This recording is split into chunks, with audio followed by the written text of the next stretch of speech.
ನಮಸ್ಕಾರ ನಮ್ಮ UK ಮಂದಿಗೆಲ್ಲ. ಇಲ್ಲಿ ಕಾಣಕತ್ತಾವಲ್ರಿ ಇವಕ್ಕೆ ಏನಂತ ಕರಿತೀವಿ, ಏನಂತ ಹೆಸರು ಹೇಳ್ತೀವಿ ಅಂತ ನೀವ ಕಮೆಂಟ್ ಮಾಡಿ ಹೇಳಿ ತಿಳಿಸಿ. ಇದಕ್ಕೆ ಏನಂತಂದ್ರೆ ರುಚಿಯಾಗಿ ಜಾಸ್ತಿ ಒಗ್ಗರಣೆ ಮಾಡಿಟ್ಕೊಂಡು ಹುಳಿ ಇಟ್ಕೊಂಡು ಇದಕ್ಕೆ ಹುಳಿಗೆ ಇದನ್ನ ಹಾಕಿ ಕಲಸಿ ಬಿಸಿ ಇದ್ದಾಗನ ಏನಂತಂದ್ರೆ ತಾಟಿಗೆ ಹಾಕೊಂಡು ಇದ್ರ ಜೊತೆಗೆ ಏನಂದ್ರೆ ಸೇವ್ ಹಾಕೊಂಡು ತಿನ್ನಾಕತ್ತೀವಿ ಅಂತಂದ್ರೆ ಟೇಸ್ಟು ಭಾಳ ಚಲೋ ಇರ್ತೈತೆ ನೋಡ್ರಿ. ನಿನ್ನೆ ವಟಾಣಿನ ನೆನೆ ಹಾಕಿಟ್ಟಿದ್ದೆ. ವಟಾಣಿ ಅಥವಾ ಬಟಾಣಿ ಅಂತೀವಿ.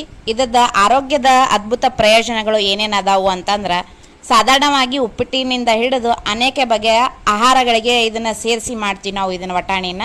ಅಷ್ಟಲ್ದನ ವಟಾಣಿ ಸೇವನೆಯಿಂದ ನಾನಾ ಆರೋಗ್ಯ ಲಾಭಗಳದಾವು. ಒಮೆಗಾ 3 ಕೊಬ್ಬುಗಳು, ಉತ್ಕರ್ಷಣ ನಿರೋಧಕಗಳು, ಉರಿಯೂತ ಗುಣಲಕ್ಷಣಗಳನ್ನು ಹೊಂದಿರುವ ಈ ವಟಾಣಿಗಳನ್ನು ಸೇವಿಸೋದ್ರಿಂದ ಉರಿಯೂತ ಗುಣಲಕ್ಷಣಗಳನ್ನು ಹೊಂದಿರುವ ವಟಾಣಿಗಳ ಸೇವಿಸೋದ್ರಿಂದ ಏನಾಗುತ್ತಂದ್ರೆ ಸುಕ್ಕುಗಳನ್ನು ತಡೆಯಲು ಹೆಲ್ಪ್ ಮಾಡುತ್ತೆ.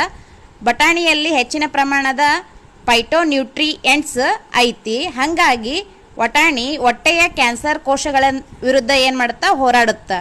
ಇದೇ ರೀತಿನ ಏನಂತಂದ್ರೆ ನೆನೆಸಿದ ವಟಾಣಿ ಅಥವಾ ಬಟಾಣಿಗಳನ್ನು ತಿಂದು ಅದ್ಭುತವಾದ ಆರೋಗ್ಯದ ಪ್ರಯೋಜನಗಳನ್ನು ಪಡೆಯಿರಿ. ಸಣ್ಣ ವಿಷಯಗಳೊಂದಿಗೆ ಮಿನಿ ಲಾಗ್ಗಳೊಂದಿಗೆ ಸಿಗ್ತಾ ಇರೋನು. ಪ್ರೀತಿಯಿಂದ ಪ್ರೀತಿಗಾಗಿ NS. Thank you.